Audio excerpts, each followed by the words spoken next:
पलामू के कुछ tourist place बताइए।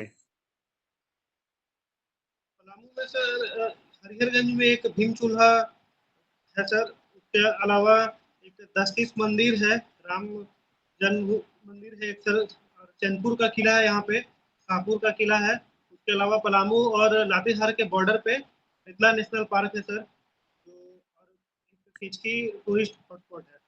मंडल डैम के बारे में आप क्या जानते हैं? मंडल डैम झारखंड के इम्पोर्टेंट एक सिग्निफिकेंस रोल प्ले करता है सर। ये लातेहार जिले में है, और ये सर बिहार और झारखंड के बॉर्डर पे पड़ता है, जिसको लेके कॉन्फ्लिक्ट है हम लोगों का बिहार के साथ है सर, क्योंकि इसमें पानी का जो है क्वांटिटी, उसको ज़्यादातर सप्लाई बिहार को हो जा रहा है, उनका ज़्यादा प्रॉफिट बिहार को हो जा रहा है इस प्रोजेक्ट से, इसीलिए एक कॉन्फ्लिक्ट के तौर पे इसको भी देखा जा रहा है। कौन सी नदी पे है? सर ये उत्तरी कोयल नदी पे है। क्या रीजन है कि अभी इजराइल और ईरान का युद्ध चल रहा है? क्या रीजन है, एक दूसरे पे स्ट्राइक क्यों हो रहा है? सर इसके पीछे एक पुराना हिस्टोरिकल ये लोगों का रहा है सर, लेकिन अगर अभी का सिनेरियो में वर्तमान में देखा जाए, तो जो इजराइल के का जो हमास पे अटैक हुआ है, उसका लेके ईरान काफी एग्रेसिव मोड में आया है। साथ ही जो जियो पॉलिटिक्स में भी एक इम्पोर्टेंट सिग्निफिकेंस है, गैस पाइपलाइन वगैरह प्रोजेक्ट्स को लेकर ईरान और इजराइल में एक बात होते रहा है।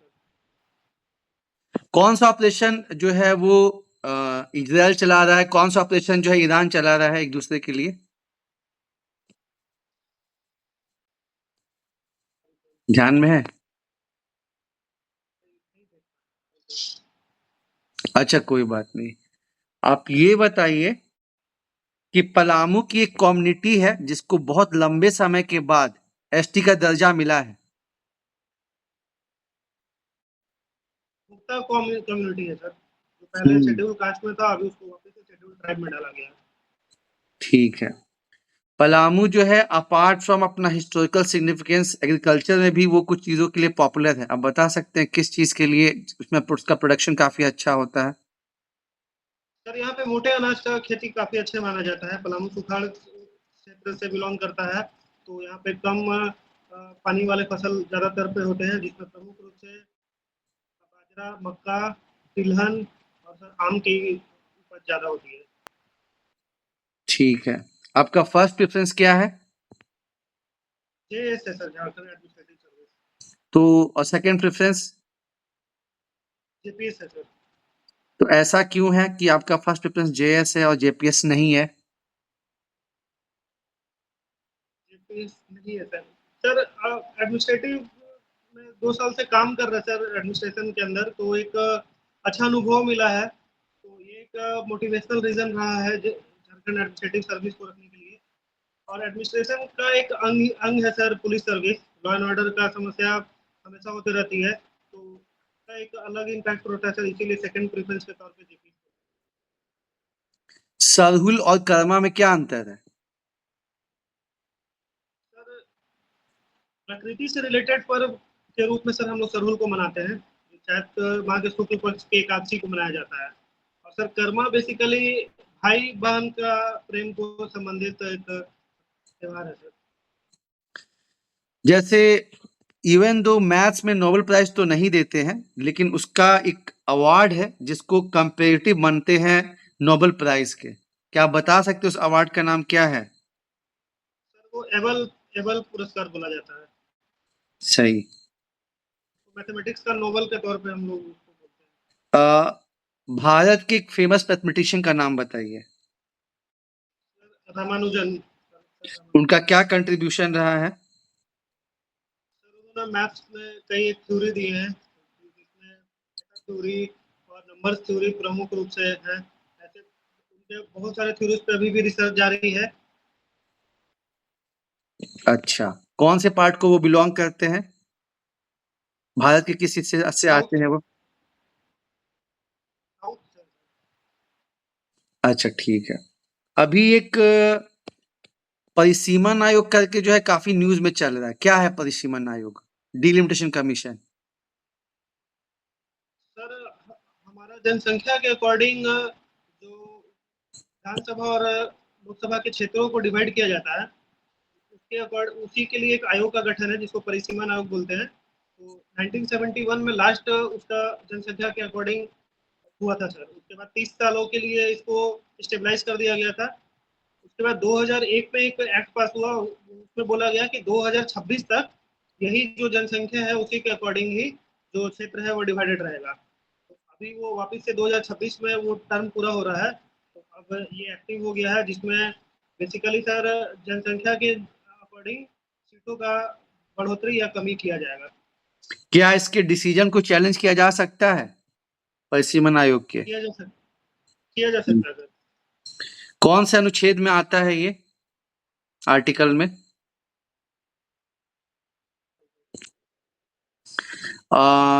तमिलनाडु का एक बहुत फेमस केस चला है, government of Tamil Nadu versus governor of Tamil Nadu. आप बता सकते हैं उसका लैंडमार्क जजमेंट क्या आया है?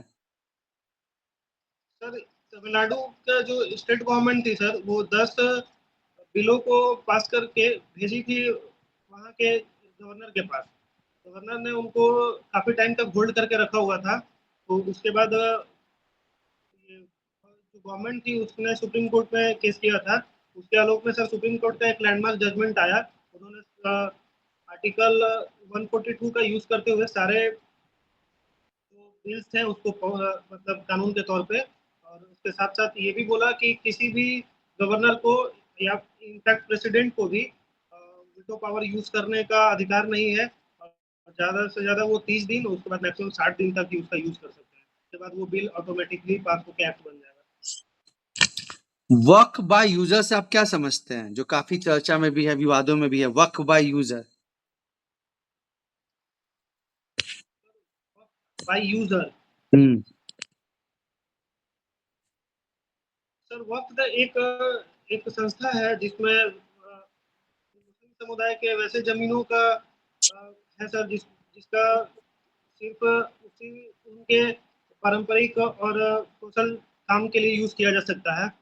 अभी उसमें एक अमेंडमेंट आया सर, जिसमें कुछ कुछ प्रावधान किए गए हैं, उसी को लेकर अभी वर्तमान परिदृश्य में कुछ कॉन्फ्लिक्ट हो गया है। ठीक है मैडम।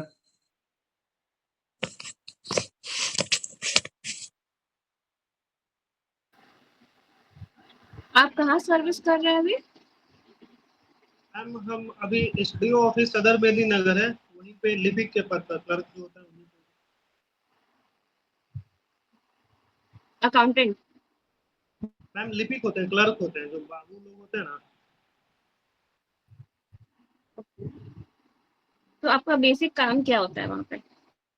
मैम जो एसडीओ ऑफिस का जो विभिन्न तरह के एसडीएम का काम होता है, उनके फाइलों को नोटिंग करना, उसके बारे में उनको राय देना, उसके बारे में जो नियमावली तैयार करना, और नीचे से फाइल को अपडेट करके ऑफिसर्स के सामने पुटअप करना। ओके। आप मैथमेटिक्स में बता सकते हैं परम्यूटेशन एंड कॉम्बिनेशन में डिफरेंस क्या है?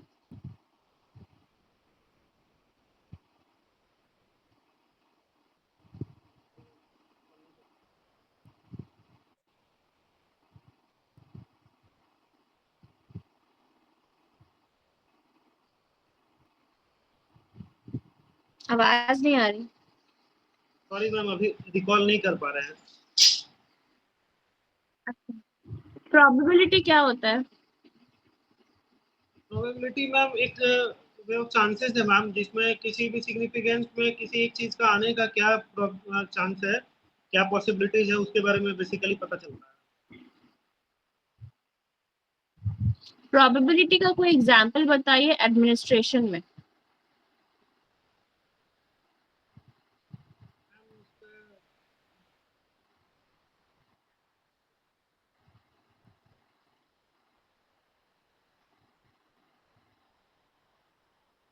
आपका शायद कोई नेटवर्क इशू है। मैम का थोड़ा सा धीरे आ रहा है। ठीक है, आवाज आ रही है। हाँ। आप अपने वर्क एक्सपीरियंस में 3 ऐसी लर्निंग्स बताइए जो आपने किया हो वहां से, जो आपको अब अगर आप एज अ वीडियो पोस्टेड होते हैं तो आपको काम आएगा। मैम पहले तो मैम जो सरकार का विभिन्न तरह का जो कल्याणकारी योजना है उसका धरातल पे किस तरह से यूज किया जाए वो एक टाइम टू टाइम सीखने को मौका मिला है।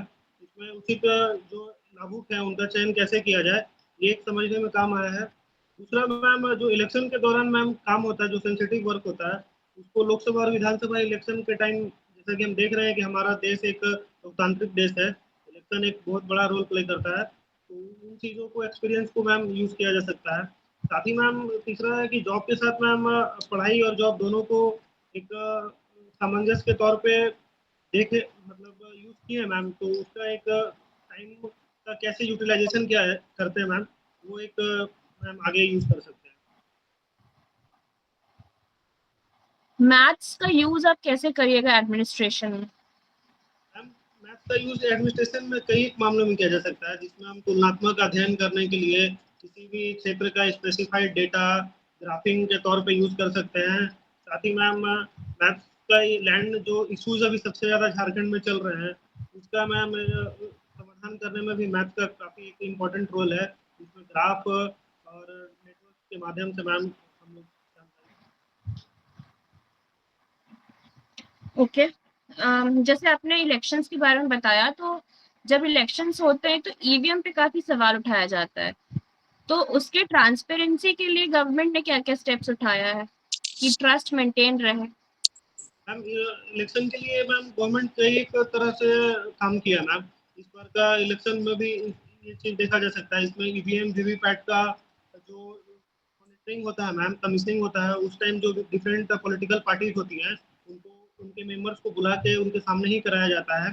साथ ही मैम एक मीटिंग्स भी लिया जाता है, प्री मीटिंग पोस्ट मीटिंग, जिसमें ऑल पॉलिटिकल पार्टीज को उनके कंसर्न के अकॉर्डिंग सारे उनका समाधान किया जाता है। साथ ही मैम इस बार का इलेक्शन में मैम कई एक ऐप लॉन्च किया गया था जिसमें आप एमसीसी के थ्रू आप कंप्लेंट्स कर दायर कर सकते हैं। और मैम इस बार एक रिकॉर्ड बना है कि 25,000 झारखंड के विधानसभा इलेक्शन में कंप्लेंट्स आए थे जिनका 99% का समाधान विद इन 1 आवर कर दिया गया था। क्रिमिनलाइजेशन इन पॉलिटिक्स क्यों हो रहा है?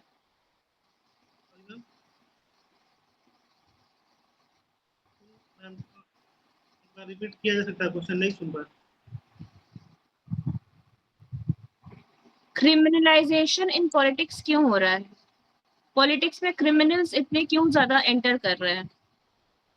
मैम बेसिकली अगर इसके पीछे देखा जाए तो क्रिमिनल वर्ल्ड जो लोग होते हैं वो ज़्यादातर एक फेमस फेमस लेगेसी गेन कर लेते हैं मैम। वो पहले नेगेटिव वे में करते हैं, उसके बाद उनको वो सामाजिक तौर पे ही ले आते हैं अपने आप को मैम, वो एक अच्छे नेता के तौर पे प्रेजेंट करने लगते हैं। One of the main reason ये रहा है मैम। दूसरा हमारा लूपहोल जो कॉन्स्टिट्यूशन में है मैम, जिसमें कुछ विभिन्न जो क्रिटिकल केसेस होते हैं जिन पे एफआईआर हुआ रहता है उनको भी अगर हम लोग केस मतलब चुनाव लड़ने से रोकते नहीं है, तो ये भी एक रीजन रहा है मैम जिसके तहत हम क्रिमिनल लोगों का ज़्यादा एंट्री एडमिनिस्ट्रेशन में पॉलिटिक्स में हो। ठीक है। आयरन डोम प्रोजेक्ट से आप क्या समझते हैं? आयरन डोम ईरान इजराइल के कॉन्फ्लिक्ट के रिलेशन में है ये आयरन डोम। नहीं है मैम, पढ़ लेंगे इसके बारे में। इजराइल का डिफेंस सिस्टम का नाम बताइए। इजराइल का मैम इजराइल का डिफेंस सिस्टम।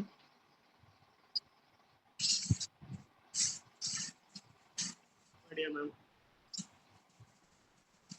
इजराइल के प्रेसिडेंट कौन है?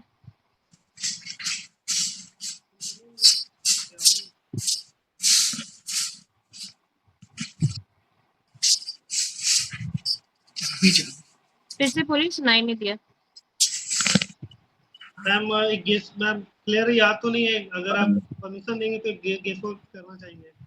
तो कितना तेरा है? हाँ बेंजामिन बोलिए। नेतन्याहू है मैम शायद।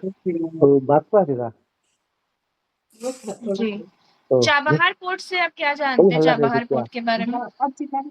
पोर्ट मैम बेसिकली ईरान में है, जिसके जहाँ से बहुत ट्रेड्स होती है, जहाँ से भारत का भी व्यापार जो ईरान के साथ है तो पूरी तरह से चाबहार पोर्ट पे ही डिपेंडेंसी है, जहाँ से गैस पेट्रोलियम का रिफाइनरीज वगैरह मतलब सही किया जाता है ma'am. Belt and road initiative किस कंट्री का है? चाइना का है मैम। ओके। और अगर हम उसको लाइक इंडियन ओशन में देखें, चाइना का कौन सा स्ट्रैटेजी है? फर्म है मैम।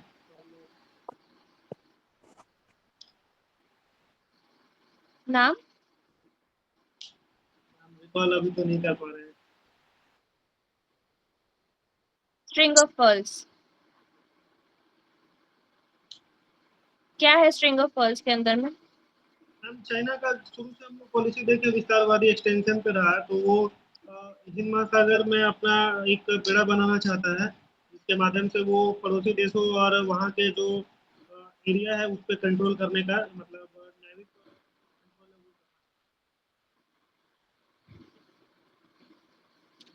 वो। ओके, ठीक है, thank you. Thank you ma'am.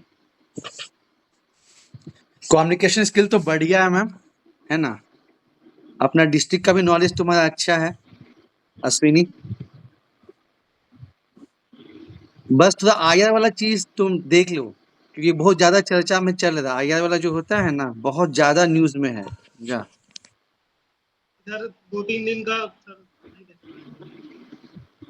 तब सही हो जाए। उसका इम्प्लीकेशन भी पूछ सकता है कि बताइए, जो इजराइल और ईरान दोनों से रिलेशन जरूरी है, भारत पे क्या इम्पैक्ट पड़ सकता है। बाकी मैम जिस भी एंगल से है, ऑब्जेक्टिव हो गया, सब कुछ मतलब ऑब्जेक्टिव जितना है। जैसे कि एक क्वेश्चन पूछा गया था कि कौन-कौन से शहर में यूक्रेन की बॉम्बिंग्स किया है रशिया ने। तो सोचो ये क्वेश्चन कब का है, मतलब समझ लो 2 साल पहले का क्वेश्चन पूछा गया है कि शहर में किसके शहर में बॉम्बिंग्स किया गया है। तो उस चीज से जुड़ा हुआ जितना न्यूज आप पढ़ सकते हो ना, ऑब्जेक्टिव हो गया या फिर उसका इम्प्लीकेशंस हो गया, सब कुछ पढ़ लेना, क्योंकि अभी ईरान इजराइल काफी है न्यूज में। मैम पैलेस्टीन जितना इशू क्या आपने है, बताया अल ना, अक्सा वो मॉस्क आपका एक क्या जो है। वीडियो था मैम, जो वो काफी हेल्पफुल रहा। मैम ही वीडियो बना देती तो बड़ा अच्छा रहता। ईरान इजराइल वाला। हाँ हाँ ईरान मैम, इजराइल मैम थोड़ा अभी जो मैम वापस से यूक्रेन ने स्टार्ट किया मैम, उस पर भी अगर कुछ अगर एक शॉर्ट वीडियोज अगर प्रोवाइड कर दिया जाता तो। अच्छा ठीक है, मैं देखती हूँ, टाइम मिलता है तो करती हूँ, क्योंकि अब तो मतलब काफी लोगों का हो गया है ना इंटरव्यू, तो अब मतलब उतना है नहीं डिमांड उस चीज का। हमारे पलामू का भी सब लोगों का बाकी है। ओ अच्छा, डिस्ट्रिक्ट वाइज है क्या? लग तो रहा है मैम, हम लोग बेसिकली 3 लोग हैं, तो तीनों का ही पलामू वाले लोगों का मैम जैसे बोकारो का 16 21 को तारीख को निकला। मैम, बोकारो का सबका दिया 16 तारीख को। Okay okay okay, district ma'am wise है, आगे भी तो ओके फायदा ठीक है। करेगा ही। अभी ठीक है ठीक है। सीडीपीओ का भी रिजल्ट आएगा तो लोग तो वीडियोस को तो देखते ही है मैम, सिनेरियो तो चेंज नहीं होगा। अब प्रॉब्लम क्या है ना कि यहाँ झारखंड के मेंस में आईआर पूछता नहीं है। इंटरव्यू मैम सीडीपीओ का भी सुन रहे हैं ठीक है, जल्दी ही होने ठीक वाला है है। आई ठीक है ट्राई। ठीक है ठीक है। बाकी अच्छा है। ठीक है, ईरान इजराइल पे बना देंगे। Thank you sir. ठीक, ओके सुनिए। अच्छा बोल रहा था, है ना मैम? जो लोग वर्किंग का रहता है वो लोग का एक ठो अलग मतलब रहता है।